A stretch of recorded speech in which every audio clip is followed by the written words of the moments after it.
If you own a diesel truck, you need to know about DPF. If you're thinking about getting a diesel truck, you really need to know about DPF.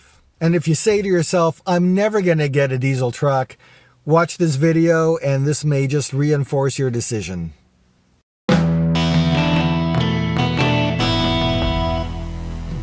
A few videos ago, we talked about this surprise that we got with our Ford diesel truck when we learned that our Diesel Particulate Filter, or the DPF, went bad on us at only 12,000 miles. And the way Ford designed those, unfortunately, it does have issues. And the Reader's Digest on that was we ended up getting faced with a repair that was in the neighborhood of $3,000 to $5,000. Luckily for us, warranty covered it, but it sure made us nervous about what the future holds. I mean, if our just introductory time in driving the vehicle was going to get met with that kind of result, was that going to happen again when we hit 24,000 miles, 36,000 miles, and so on and so on?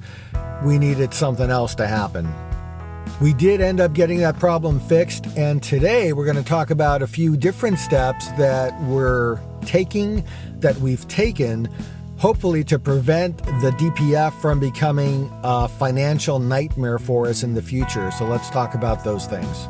So the manual for the Ford truck that we have indicates that there's different display options, I guess, depending on the truck that you have. And on certain Ford trucks, you should be able to see in the display what the status is of your DPF. Well, it turns out on our model, we have a Ford F250. It's the XLT trim line. We went through the display up and down, sideways, backwards, etc. And for whatever reason, Ford did not make that a standard display option on our truck. Now, Ford, why would you sell a truck where not being able to monitor and manage a piece of the hardware that could result in thousands of dollars of damage? Why you don't program that in, I have no idea. I'd be curious as to what the explanation is, but sure enough, it wasn't in our truck. I found a Ford dealer in a town just next to ours, Thousand Oaks. We contacted DCH Ford Thousand Oaks, talked to them on the phone, and they said, hey, bring the truck in and we can help you out and get you that information on your gauge. So that's what we did. So today we do have, after the work that was done by DCH Ford and Thousand Oaks, now on my display, I've got an option where I can look at what the percentage of capacity is on my DPF filter. And man, is that making a change for us. One of the things that was really a surprise is how quickly the filter fills up. So it seems that roughly in about 5 hours of driving, you can go from 0% clog, or whatever the terminology is on your DPF filter, to being at 100%.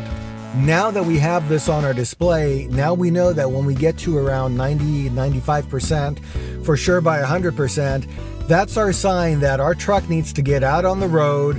It needs to stay out for 10 minutes, 15 minutes, whatever the right amount of time is. Over 40 miles an hour, I believe it needs to be driven continuously so that the filter can regenerate itself. So now we're doing that, and we've seen now a couple of times that we've hit the full mark. We've taken the truck out on the highway, and within 10 minutes or so, we see the DPF indicator rolling back. Ultimately, it hits 0, and then we know we're good to go. When we didn't have the DPF display, here's what was happening. We're not full-timers. We're not even weekend warriors traveling and towing. We probably get out, at the most once a month. It could be maybe once every other month. And so in all the time between there, the driving of the truck, it's maybe to the grocery store, it's maybe to do an errand here or there, and it's not getting the kind of usage that, or it wasn't getting the kind of usage that it needed to clear out that filter. And so we were probably driving with a super clogged filter. The truck had no way to regenerate itself. Because we didn't have the DPF status in the display, we had no idea that our filter was getting clogged until the yellow warning light went on and wouldn't go off. And that's when Ford finally told us, hey, you guys have a serious problem. It feels good now to know that at any moment, whenever I'm behind the wheel of the truck here, I can pull up the display, know exactly where I'm at, know if I'm good for the time being or if we need to take that highway run.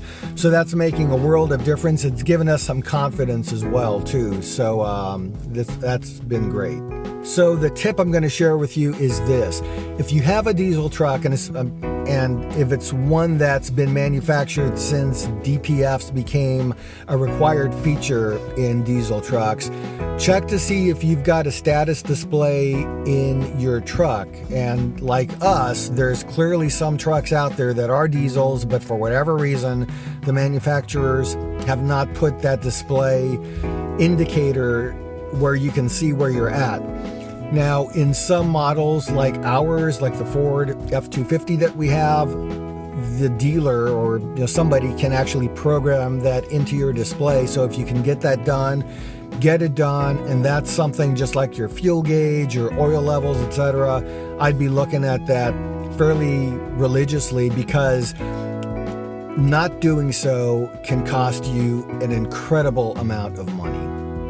After our last DPF problem, we started to second guess if having the diesel truck was the right thing for us and started to have a conversation about, hey, maybe we need to trade her in and get ourselves a gas truck. But going through the forums on the RV sites, I mean, the consensus seems to be diesel is the way to go. And other than the DPF situation, we've been so happy with the drivability, the towability of this truck. We've been in mountains, going up, coming down. This thing just tows. It feels like, I can't even feel when we are towing that we're towing anything. Having the diesel exhaust brake to descend hills without using the brake has been wonderful. We love the truck, and hoping now that we're able to monitor how our DPF usage is happening, that'll avoid us having a DPF financial surprise the next time we hit another 12,000 miles on the truck. So for now, we're going to cross our fingers.